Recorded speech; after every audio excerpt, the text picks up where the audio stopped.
Family date in a budget! May mga tira-tira pala kaming gulay sa ref, kaya ito, gagawa pala ako ng burger. Sandwich baon namin mamaya sa park. Tara, samahan niyo ako gumawa ng sandwich. Ulang burger pala yung pating nilagay ko dyan para mabilisan na. At syempre, hindi mawawala ang olives, my favorite. Nung bata ko, ayaw na ayaw ko nito kasi nga yung itsura niya kulay black, masyado akong judgmental no? Pero nung matanda na ako, sa ako lang napagtanto na napakasarap pala nito. Kaya hindi nawawala talaga to sa mga salad namin kahit sa mga sandwich na ginagawa ko. At napakasustansya pa nga nito, ang daming benefits sa atin. Bali, 4 na burger sandwich yung ginawa ko dyan. Yung 2 dyan, nilagyan ko ng tabasco dahil gusto ko ng medyo maanghang. Ito pala siya sa malapitan. Wow, ang sarap! Mayonnaise na Japanese pala yung ginamit ko dyan, kaya napakasarap. Ipa-fast forward ko na para mabilisan na. Madalas kaming mag-picnic sa park pag wala kaming lakad. Every weekend, may malapit na park kasi dito sa amin, walking distance lang. Pero dadalhin ko kayo mamaya sa medyo malayong park sa amin. Mga 25 minutes walking ang layo nun. First time ni baby at ni daddy pupunta doon. Ganito ginagawa namin pag nagtitipid kami. Para hindi naman laging kain sa labas. At hindi naman kami mayaman. Lalo na ngayon at may pinag-iipunan kami kaya todo tipid talaga ako. Nakalimutan ko pala yung cucumber kaya sinalpak-salpak ko na lang dyan. Bahala na siya dyan.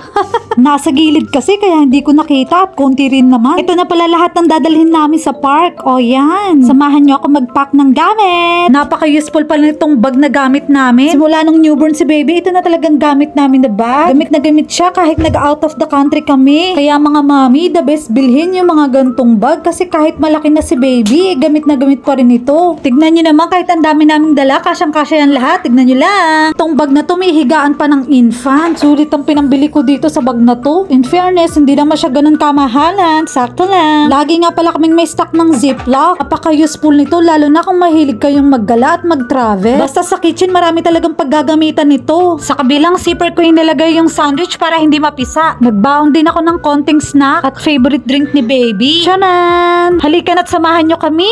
Let's go! Excited yan? At nandito na nga kami ngayon sa labas. At ayan ang mag-ama ko. Nakapambahay lang kami. Diyan lang naman kami sa park. Grabe, napakalayo pala pag nilakad. Buti pa tong batang to, papalakpak-palakpak lang dyan. First time kong dumaan dito sa underpass. In fairness naman sa graphics nila, pang Instagrammable. At syempre, pinaglakad-lakad ko na rin tong bulilit na to. Puro hagdan nga. Charan! At andito na kami. Nagulat nga kami dahil merong festival pala dito. Ang daming foreigner. Ang daming food testing. Nabusog na kami sa patikim-tikim ng pagkain dito. Open pala sila Saturday, Sunday hanggang December daw. Daming pagkain at ang daming inumin dito. Hindi mo alam kung anong gusto mong kainin. Syempre, may baon kami, kaya tipid. Nahiya na nga kami kakatesting ng mga food dyan, kaya bumili na lang kami ng shake kahit papano. Mabubusog ka talaga sa kakatikim ng mga food dito.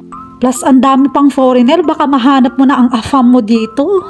In fairness naman sa mga pagkain and drinks dito, napakasarap naman talaga. Pumasok na kami sa loob ng park. Ayan ang baby ko, nauna na nga lumafang sa amin. Nagutom sa mga nakita niyang pagkain. Ganito pala siya kalawak sa park. Kainan time! Nagustuhan namin yung ganitong setup na ginagawa namin every weekend. Kung wala kaming gala, ganito kami magpipiknik sa labas. Mas mai-enjoy nyo ang buhay ng simple lang. Nakakapag-usap kami ng maayos. Mas lalo kayong magiging close. Makaka-refresh talaga. Good for relationship and mental health. Tapos na nga kami kumain. Ayan, ang anak ko, takbo-takbo na siya. Malinis na ulit. Pinalitan namin siya ng damit dahil nagkalat-kalat siya at naglagkit-lagkit kanina.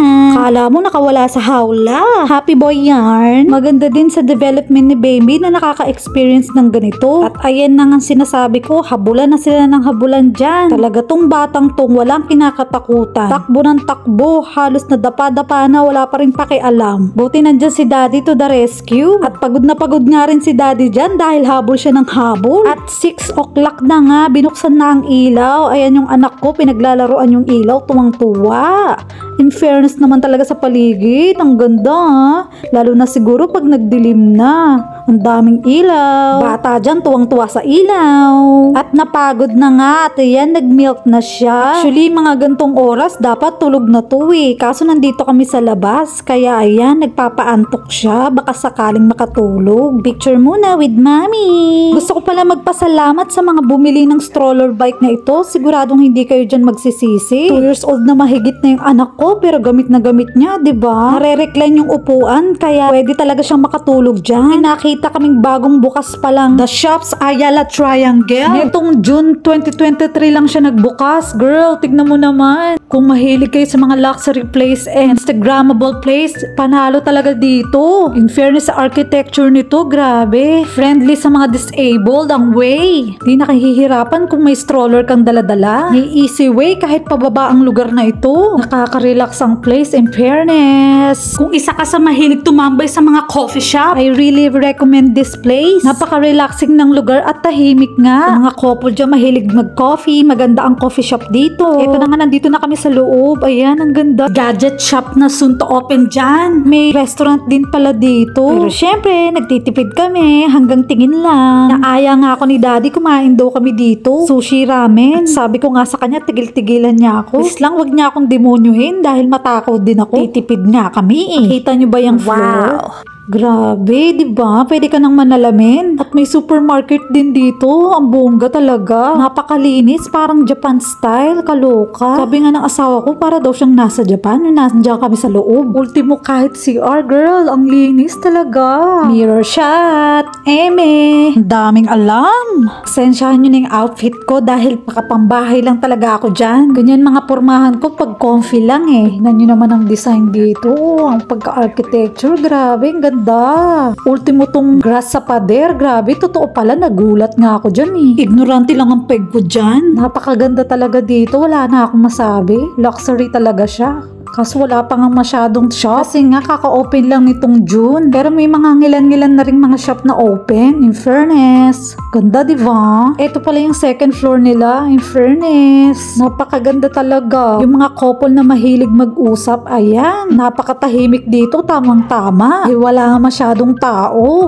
Pwede rin kayo mag-video-video dito dahil wala nga tao masyado. Dito kami sa third floor. May bar pala dito na mamahalin. Grabe. High-end class. Nahiya naman kami sa suot namin. Kaya ayan, pumunta kami dito sa may labas. In fairness, ang ganda ng view. Picture-picture muna kami dyan ni Daddy. Puro building. Yayamanin talaga dito, girl. Kung may mayaman kang friend, dito mo ayain. Ay, tsak, mag-i-enjoy talaga dito. Pre, nag-aya na akong lumabas. Picture muna ang baby ko. Ayaw niya tumingin kasi nga enjoy sa fountain. At nakatulog na nga ang batang yan. At si Daddy nagyayaya, gusto daw uminom ng beer. So ayan, balik na naman kami doon. Tingin-tingin ng pagkain, pero makikitikim lang ng mga testing. Ganito pala ang view niya sa gabi. Ang ganda, di ba? Daming ilaw, mas maraming tao. Kita niyo naman, nasasarap ng mga pagkain, di ba?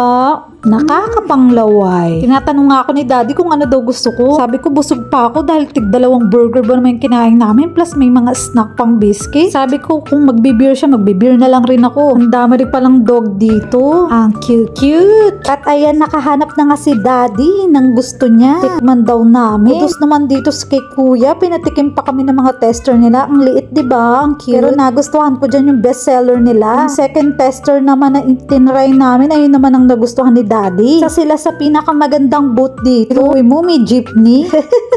Pinoy na Pinoy. Ayan, cheers kami ni Daddy. Ang tapang pala niyang pangalawa. 100 pesos nga pala yung beer dyan. At ayan ang anak kong sarap ng tulog. Ayan, si Daddy napaka-excited. Summer Alley yung in-order ko dyan dahil ayan daw yung bestseller nila. Kampay! Buti na lang may chips pa kami natira. Tipid talaga. At nagising na nga ang baby na yan. Buti na lang, naubos na namin agad bago siya nagising. Mahaba-habang usap din ang nagawa namin ni Daddy. Siyempre, bago umuwi, nag-order kami ulit. Sabi ko nga, magtitipid kami, pero si Daddy talaga ang daming gusto. 150 buy one take one naman to, kaya carry na. Sige, oo na lang. Mahaba-haba din naman yung lalakarin namin mamaya, kaya pwede na. So, ayun lang muna. Arigato!